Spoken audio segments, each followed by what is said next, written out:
Yes, once again, magandang gabi muli sa lahat ng ating mga kasambahay. Engineer Nelson, magandang gabi sa iyo. Yeah, magandang gabi sa iyo, Ann, at magandang gabi naman sa lahat ng ating mga televiewers. Okay, yung mga kasambahay ngayong gabi ay iba yung magiging presentation po ng ating Tinig ng Marino. You know why? Kung dati-rati, lagi natin mga guests at mga resource person natin ay mga Marino. But this time, mga asawa naman ng mga Marino. Ang ating ipagkakaloob ngayong gabi, Engineer, ito yung Seafarers Wives Associations. Yan. Yes, ng isang manning agency, company. Okay, ng isang manning agency. Mga kasabay, hindi tayo magpapaligoy-ligoy pa. Pabatiin natin si Ma'am Josie Cerneo. Magandang gabi, Ma'am Josie Cerneo. Magandang gabi rin, Miss Annie. Okay, we have also here Ma'am Gloria Albarico. Isa rin pong asawa ng isang Marino. Magandang gabi po, Ma'am Gloria. Magandang gabi po, Ma'am Annie. And finally, ito po si Ma'am Arian Ramirez, isang consultant nitong Seafarers Wives Association. Magandang gabi, Ma'am Arian. Magandang gabi rin po, Miss Annie. This is not your first time here. If I'm not mistaken, nakatatlong beses na siya, engineer. Di ba? Yeah, ganoon. Parehas kayo ng apelyido. Magkamag-anak ba kayo? Hindi. Ito po ay butihing anak ni Engineer Nelson Ramirez. Halata naman sa mukha sa itsura. Magagalit ang mami. Okay. Okay. Pag-usapan na natin, unang-una, hindi ko na muna kayo tatanungin bakit na itatag ninyo ito. Pero ito muna, ang itatanong ko sa kanila, Engineer Ramirez, I know you will allow me to ask this first question. Yes. Paano nagkakaiba yung, ano ang pinagkaiba ng isang asawang Marino na naglalayag sa iba't ibang karagatan sa mundo sa isang asawa naman ng nagtatrabaho dito sa lupa? Sino mag-start ng sagot? Sige, according to age na lang po. According to age. Mas matanda siya. According to age. Okay, Ma'am Josie. Ma'am Josie, sige. Ma'am Josie, Okay. go ahead, please. Para sa akin kasi, ang kaibahan ng isang asawa ng naglalayag na hindi namin kapiling ang asawa namin kaysa dito sa mga asawang kasakasama namin araw-araw na dito nagtatrabaho sa lupa, ay ang pagkakaiba nito ay kami lahat ang gumagawa, kami lahat ang nagdedesisyon, lalong-lalo na kung malayo ang biyahe ng aming asawa na kung minsan inaabot ng isang buwan na wala kaming communication sa isa't isa. Pagdating naman sa bahay, gawain sa bahay, pati yung mga pagdidisiplina sa anak at kung ano mang mga nagkakaroon ng sira sa loob ng pamamahay namin, kami na lang din po ang, kumaga, maitatawag nating Decision maker. decision maker. Okay, the father, the mother, ano pa?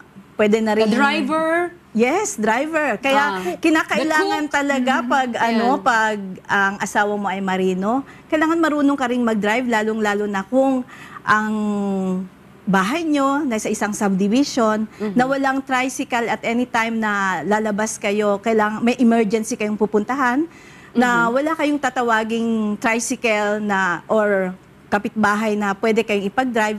So kailangan talaga bilang Lahat ng isang bagay, asawa, alam mo na Ayan. talaga. Okay. How about you? Thank you, Ma'am Josie. How about you po, Ma'am Gloria? Oo.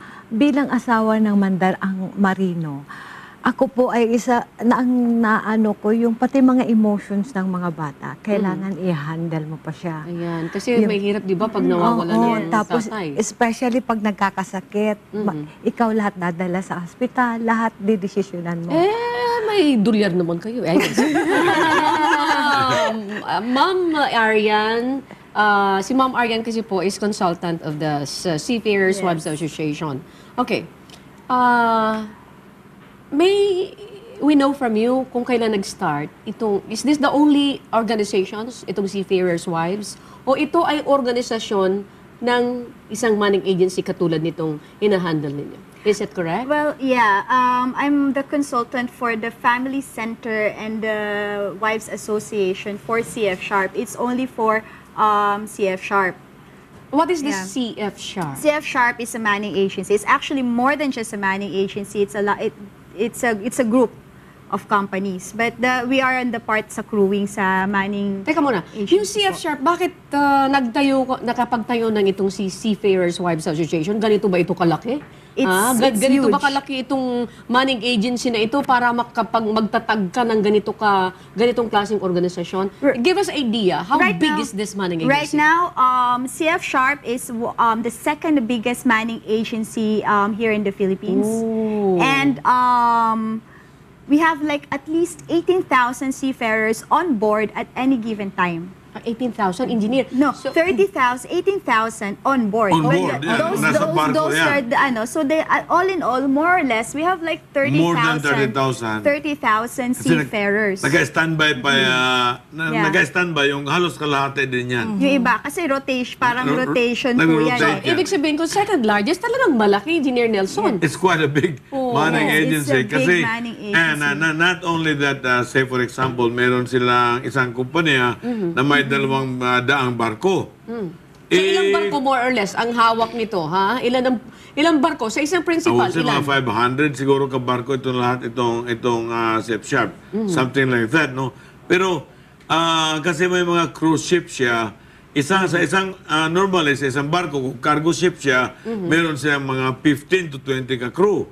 Pero ito sa Safe Shop, pinahawakan nila sa isang barko pa lang, mga 200 ka crew na. Kasi cruise ship, marami silang cruise So ship. maraming barko, Na maraming mga hinahawakan. Pilipinong marino na Yes. employed doon sa mga barko na yon. Sandali lamang po. Napakaganda nitong pinag-uusapan natin. Imagine kung yung 30,000 na yon on board, 18,000 na yon on board, syempre, yung mga naiwanan nilang mga asawa dito, Yes. may problema din yon. And that's the reason bakit nakapagtayo kayo ng Seafarers Wives Association. Yes. Mamaya, when we come back, what is the objective? What is the purpose nitong Seafarers Wives Association? Ano yung mga benepisyo na iginagawad nitong Seafarers Wives Association? When we come back, pag-uusapan po natin yan, mga kasama.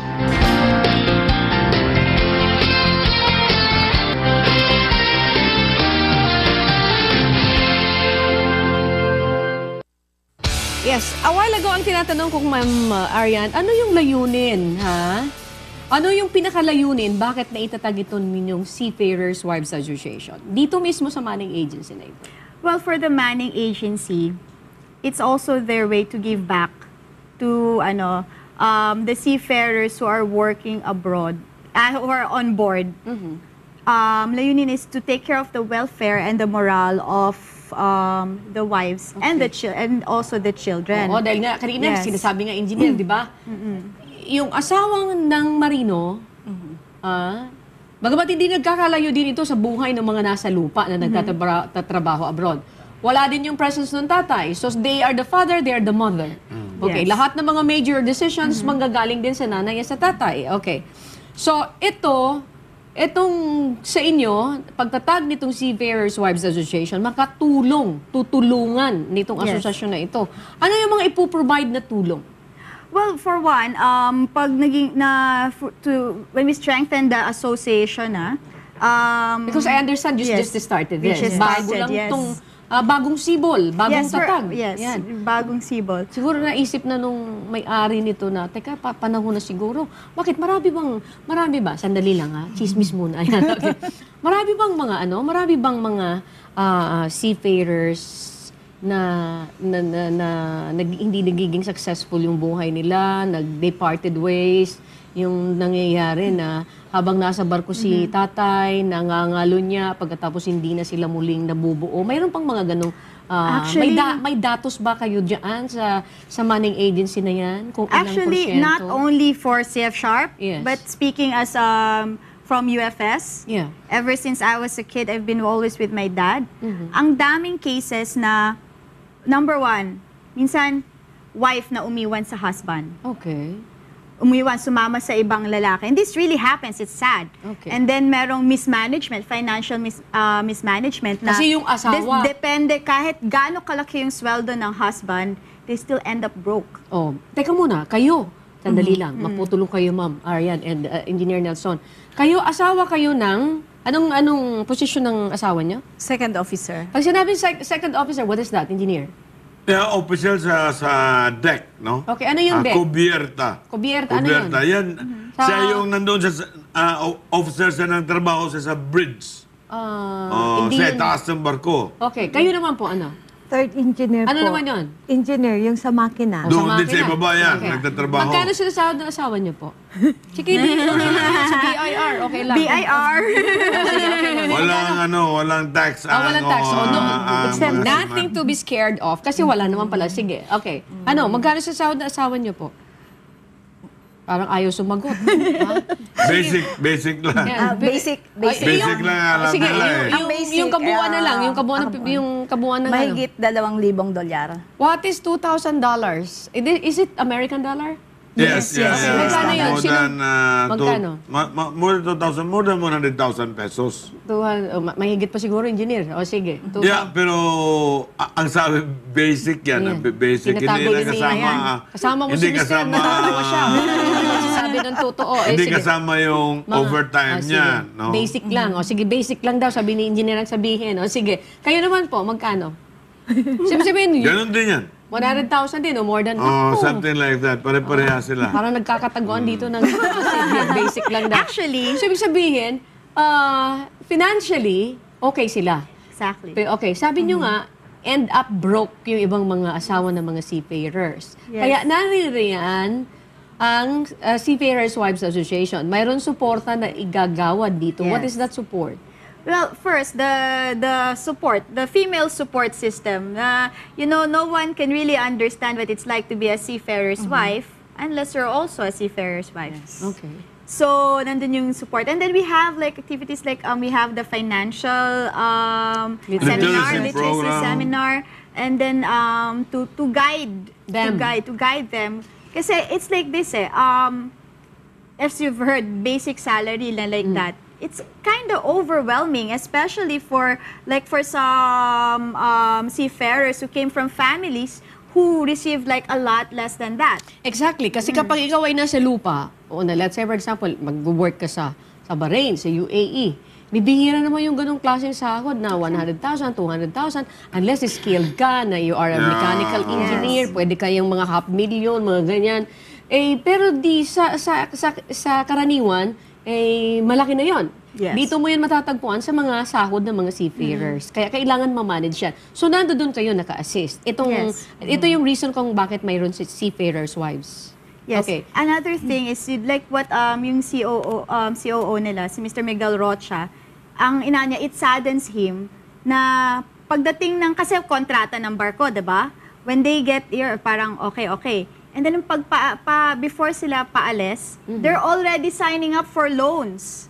Oh. And it's something that in CF Sharp, they don't, parang if you manage your money well, you don't have to be in To debt. ask for a loan. Or yes. Oo, naglo-loan na yan. Mga magkano nilo-loan yan? Pag alis pa lang. Pagpalagay natin, mag-loan sila ng mga And it 100,000. becomes a cycle eh. Okay. When So, they come home, babayad, pagsakay nila, sweldo, bayad, tapos balik, tapos loan, bayad, and it becomes a cycle. okay. So, ito yung importansya ng pagkakatatag ng Seafarers Wives Association. Considering na itong barko na ito, you mentioned a while ago, this is the largest. The second largest in the Philippines. The second largest In the Philippines. in the Philippines na Manning agency. Manning Agency. Ayun, na napakaraming mga Pilipinong marino ang pinapadala nitong ahensyang ito. Balikan ko itong dalawang panauhin natin. Mga asawa po sila na mga marino. Ano yung pinaka-experience nyo na hindi nyo makakaligtaan na, sana hindi ko na pinayagan yung asawa ko na mag-abroad. Sana dito na lang kami kahit na maliit lang. Kasi I have to decide. This is a major decision. Baka magkamali ako in the long run. Baka mag-suffer naman yung anak ko. Meron ba kayong mga ganong klaseng na experience? Let's ask Ma'am Josie. So far sa ngayon naman, wala pa akong ginawang na kailangan ng major decision. Hindi ka ba naloko sa mga networking na yan? Hindi naman ako Hindi ka ba sumali sa naman? mga networking na yan. Hindi ka na ba, yung pinadala na asawa mo, let's say for example, nakapagpadala siya ng more than 100,000, 200, 300, o kung 6 na buwan yan, magkano yan? So 100, basic na yan, net na yan. O, sige. You have more than half merong million. asawa ng SIM, kung naaalala ninyo yung Aman Future. Yes. Yeah, isang asawa ng chief mate.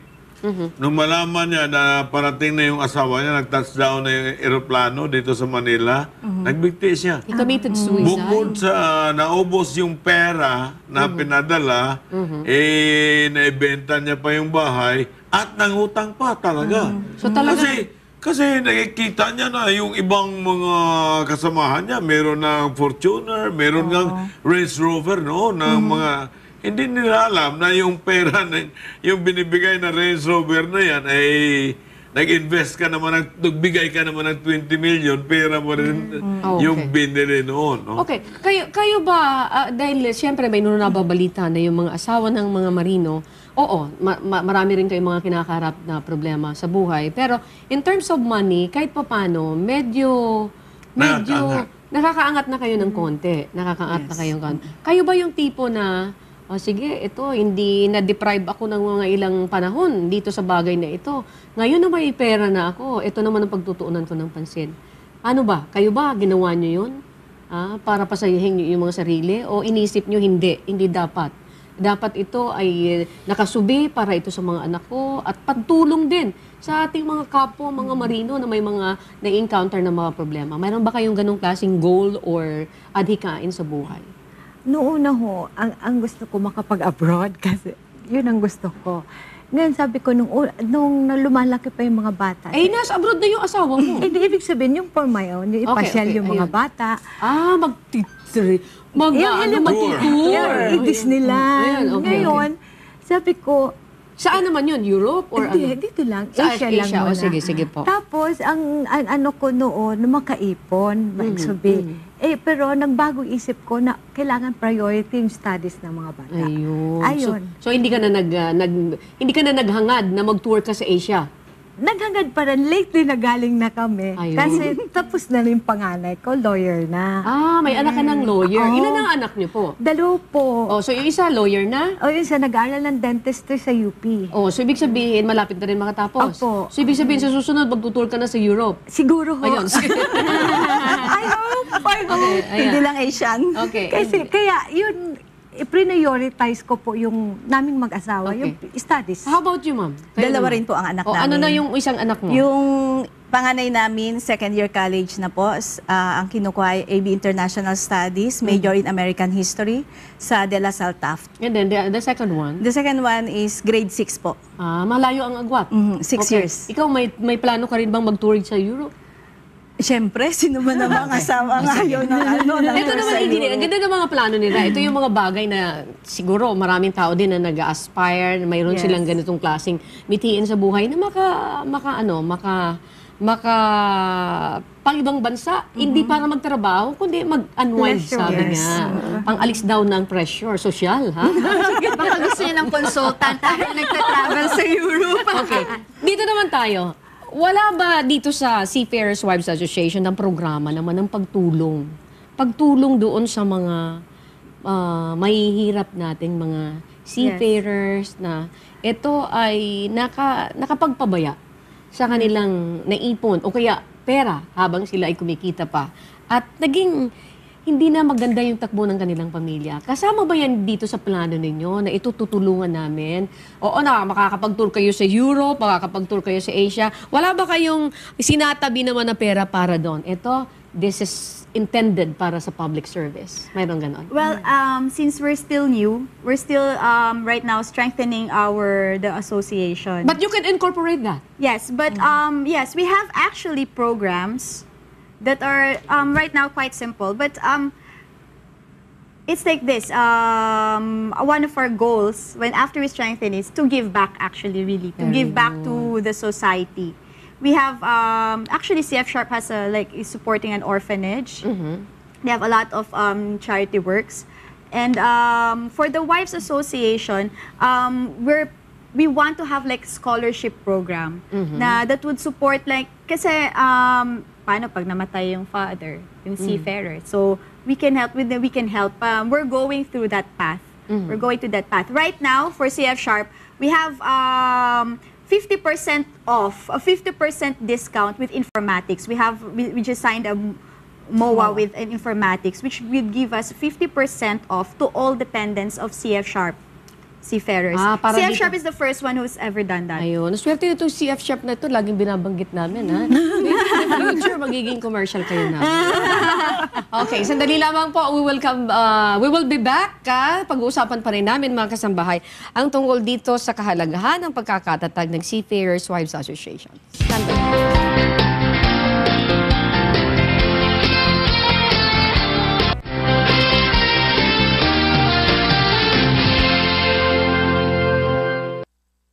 Okay, muli po, nagbabalik ang tinig ng Marino. Kasama pa rin natin na ating co-host, Engineer Nelson Ramirez. Of course, ang Seafarers Association, Seafarers Wives Association ng isang manning agency, na second largest manning agency in the Philippines. Na sila ay nagbuo lately lamang, bago pa ito, bata pa. At let's talk about other projects na naka-incorporate dito sa asosasyon na ito, Engineer Nelson. Yeah, kaya imbitahan din namin sila, no? Kasama ako ni Captain Morales sa Integrated Seafarers of the Philippines. Ang target namin ni Captain Morales will make it as a cooperative. Then later on, umangat na siya, we will make it as a bank. But we have more projects, big projects after that, no? After that, kasi ngayon pa lang pinag-uusapan na namin yung wing in ground. Yung wing in ground, yung aeroplano yan, na umaangat lang sa tubig ng mga 6 meters. Hindi naman umaangat ng masyadong mataas, no? O, ano yun? Ano yun? Para saan yun? Gawin po sa Aeroad. Sa halip na fast craft na yung ginagamit natin na malakas sa krudo, itong gagamitin. Na? Itong parang aeroplano na pampasahero. Say for example, Cebu to Tagbilaran. You have that project dito sa... Yun ang gusto namin gagawin. Bibili kayo ng eroplano na yun? Gagawa kami mismo ng eroplano namin. And then, gagawa kami ng eroplano namin. And then, after that, kami rin ang mag-operate ng aming mga eroplano. Is this the first, kung sakasakali? Na Dito sa Pilipinas, yes, ganun ang mangyayari. Ayan. Walang foreign intervention? Walang... Meron kami yung foreign intervention na kasama. So ito yung una na maaaring... Kasi ibang klaseng eroplano to, na yung wing in ground na mga pinakamataas ito, 6 meters lang. So wala siyang problema sa alon kasi hindi naman siya nasa dagat. Okay. And then wala din siya problema sa bagyo. Okay. Kasi ang bagyo nasa itaas naman, no? So ngayon, kung ang fast craft kinukuha niya ng 1 oras, ito kinukuha lang niya ng 20 minutes. So bakit ka pa sasakay ng fast craft? Kung ito 20 minutes, wala ka pang kahirap-hirap. So that is one of the project nitong sa grupo naman ni Captain Morales. Kaya nga, yung mga asawa ng mga seaman, dadalhin namin sila doon. Okay, para Sa makatulong. mga, ang target namin, paano talaga nila mahawakan o mapalaguin yung pera. Okay, ang ganda naman ng mga project na yan. Si Captain Morales, isa sa mga sponsor natin, mga kasambahay dito sa Tinig ng Marino. Yeah, kasi Okay. si Captain Morales, no, made na siya, being Marino. Actually, at Sabi the nga age niya, of 40, payback time. Yes. at the age of 40, nag-retire na siya. Nag-retire siya. Meron naman siyang 4 na manning agency, meron din siyang 2 land base. Sabi niya, gusto ko na rin mamigay. Makatulong. Yes. Makatulong. Nakita na natin yung mga project ni... At alam mo sinabi ni Captain Morales, habang gumagawa daw siya ng ganyan, meron naman dumarating na mas marami pa. Salamat Oo, sa Diyos. ganun. Okay. Going back dito po sa Seafarers Wives Association, kayo ma'am, ano yung pinaka-worst experience nyo na wala yung asawa ninyo na sabihin nyo na bumalik ka na dito sa Pilipinas? Tama na yung paglalayag mo. Iyan ba ay sa pamamagitan ng tawag ng asawa mo, inabot kami ng bagyo dito sa laot at ayaw ko na, gusto ko nang bumaba? Mayroon bang ganun? May time na yung health niya at stake habang nasa barko siya. Bakit naman Na po? Dahil ano siya? kinailangan niyang either magpa-opera. Anong inoperahan? Kinailangan kong gawan ng paraan. Tumawag ako sa office nila na kinakailangan niya na ring umuwi para doon sa gagawing operasyon sa kanya. Okay. Yung mga ganung klase. Of course, this is the first time na narinig natin yung ganitong klaseng problema. Na yung asawa nila, sa loob ng barko, nagkasakit. And then, syempre, nag-aalala yung pamilya. Ano yung dito sa Seafarers Wives Association, mayroon ba kayong mga binalangkas na mga programa para rito? Na immediate kailangan, tulungan ito dahil ganon. Actually, So, ganun din ba ka-receptive yung kumpanya kapag may mga ganitong they're problema? really very well taken care of by their principals and the agency themselves. Okay. So, It's nice to hear that. Kasi alam mo, Engineer Nelson, marami rin tayo naririnig. Hindi naman ito nasa money agency, hindi na ito yung mga seafarers. Yung mga land-based, nahihirapan tayo minsan naririnig natin. Marami yung nire-rape eh. Correct, yung gano'n. Pero sa kanila, they are well, Yes. what do you call Taken that? care of. Yes. Taken care of, Sila ay napapangalagaan ng gusto sa usapin sa mga medical attention. Yes. Maganda yung May ginagawa check-up ng sila. kanilang mga Yes. principal. Lahat ng mga benefits so far wala silang problema. Ma'am, Meron naman kaming Ma'am card. Gloria, Meron po kaming health card sa family. doon sa mga asawa ninyo so far. Kasi Mas lalo na. Mas Yung mga lalo seaman, sila. wala Kasi Ibig mga- sabihin, kung may health card sila, mayroon din kayong health Oo. card? Yun yung health card namin, yung health card dito sa lupa, covered din ng husband namin. Okay. Ngayon, bukod may insurance sila na hinahandle ng Okay. company. So kung susumahin mo, walang masyadong problema yung mga mandaragat natin. Malayong-malayo yung benefits ng mga seafarers kung compared sa land Okay. base. Kasi since na may pera na, 'di ba? May pera na. Minsan maraming nakakalimot dahil ang kanilang dinodiyos yung pera na, ha? Kaya dumarating sa punto na kakalimutan yung pamilya. Diyan pumapasok yung Seafarers Wives Association. So far, mayroon ba kayong datos kung ilan na ang napag-ayos niyong pamilya na about to collapse, and because of the Seafarers Wives Association, although it's new, natulungan nyo na muling manumbalik yung pamilya? actually, it's very tricky to really meddle with other people's marriage. So right now we Unless haven't really nahihingin ang encountered, tulong. unless Yes. that they ask for our help. It's really very tricky. We can't just go there and parang, oh, this is what you should do, like that, unless they ask for our help. But Okay. so far we haven't been asked. So, ibig naman. sabihin, anytime na ito ay hilingin sa inyo, kayo naman ay nakahanda. We're willing. Parte din ito sa mga programa na inyong binabalangkas ngayon. Yes. Okay, very and then, good. And then we're very, actually, CF Sharp, I find myself really, me as a consultant, I find myself very lucky to be working with these empowered women. Kasi they're not your typical na, there are kasi okay, I have to clear. May mga ibang seafarers wives, they're or not like them. Meron na sa bahay na lang and they're content with being, ano lang, Nasa bahay. Housewife. housewife. Okay. Which there's nothing wrong. There's nothing simple. There's nothing plain about being a housewife. Pero some women, they forget about themselves. And which I think happens naman to all marriages, not only for seafarers Okay. and ano. And sometimes siguro nagkakaroon din sila ng depression. Yung ibang mga ano. So kasama din sa mga programa nyo ito. Yes, that's why it's support system nga eh. Okay. Yeah, Engineer, from your end, ano yung mensahe nyo? Kasi being the President of the United Filipino Seafarers, until now, you're very active at pati ito, pinasok nyo na rin. Ha? Ibig sabihin, naroon pa rin yung pagtulong nyo dito sa mga grupong ito. Ano yung mga mensahe nyo na pwedeng ipagkaloob sa mga asawa ng mga seaman at ganun din yung mga seafarers na nanonood sa atin ngayong gabi? Yeah, ganito ang masasabi natin, no, Anne, bilang marino, kasi kapag nandyan ako sa Luneta, ang unang kadalasang tinatanong sa akin ay, ano magagawa mo sa age limit? Eh, ang sabi ko, yung age limit, ay hindi natin pwedeng gawa ng batas yan. Wala talaga solusyon dyan. Ang solusyon dyan sa seaman mismo. Kaya gumagawa tayo ngayon ng programa na maiiwasan natin ng age limit.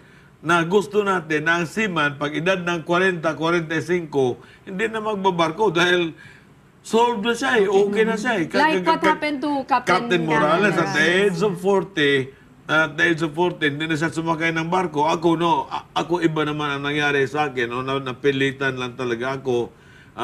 Hindi naman talaga... Hanggang anong edad mo? 45. Okay, so ibig I sabihin... was still at the height of my career nang ipinanganak itong UFS. Nangyari naman yun dahil sa yung Seaman's Book hindi ma-deliver ng, sa loob ng isang araw sa marina na wala akong ginawa kundi mag-rally na mag-rally na inabot ng 5 taon na puro rally hanggang sa nabigay talaga nila yung Seaman's Book na isang araw. So hindi ka na nakasakay? Hindi, kaya yun din, doon din nagkabindag-bindag yung buhay ko na naubos na yung naipon lahat. At least, kahit na naubos yung mga ipinundar mo sa buhay, ang importante, engineer, andi dito ka, nakatulong ka naman doon sa mga adhikain ng mga Pilipinong marino na hanggang ngayon pinakikinabangan nila. Okay? Yeah, maraming nagawa di hamag ang UFS no sa aming advocacy kumpara sa kahit anumang organisasyon masasabi namin at yan ang maipagmalaki ko na hindi kami humihingi ng pera sa mga marino bagkos puro tulong ang ginagawa namin sa mga marino. Thank you. And one final message po sa ating mga panauhin. Ma'am, ano yung gusto niyo i-share sa ating mga nanonood ngayong gabi? Partikularmente yung mga asawa din ng mga marinong Pilipino. Let's start from Ma'am Gloria. Ini-invite po namin yung ibang mga misis dyan na hesitant to join. Maganda po itong asosasyon natin para ikakatulong sa iba natin, sa isa't isa. Okay. Ma'am Gloria, thank you so much. And Ma'am Josie here. Ganun din po sa lahat po ng mga asawa ng mga seaman na mula sa CF Sharp, iniimbitahan po namin sila na sumali sa asosasyon na to, ang Seafarers Wives Association. Thank you so much, Ma'am Josie and Ma'am Gloria. And finally, the consultant po ng Seafarers Wives Association. Good afternoon, Ma'am Arian Ramirez. Ay, good evening. I'm sorry. Yes, go ahead, Ma'am. Okay, ini-invite ko po lahat ng mga misis na sumali po sa ating association. Tsaka sa mga mister, tsaka sa mga anak, marami po tayong activities na naka-line up ngayon. Like, can I mention na po yung kasi last month, 2 months ago, we had Zumba, we had the financial literacy. Kasi we try to balance it eh. May serious, merong for fun, dapat balance. So we have on the 28th, we have the trick or treat for CF Sharp children na mga seafarers. And then November, we have the photography class. And then we're going to have the beauty and wellness for the wives. And then continuous din po yung financial literacy na seminars. Okay. Thank you very much, Ma'am Arian Blanche Ramirez. Magandang hapon, ay magandang gabi muli sa lahat ng ating mga kasambahay. Huwag po kayong aalis because when we come back, pag-usapan naman natin ang buhay man.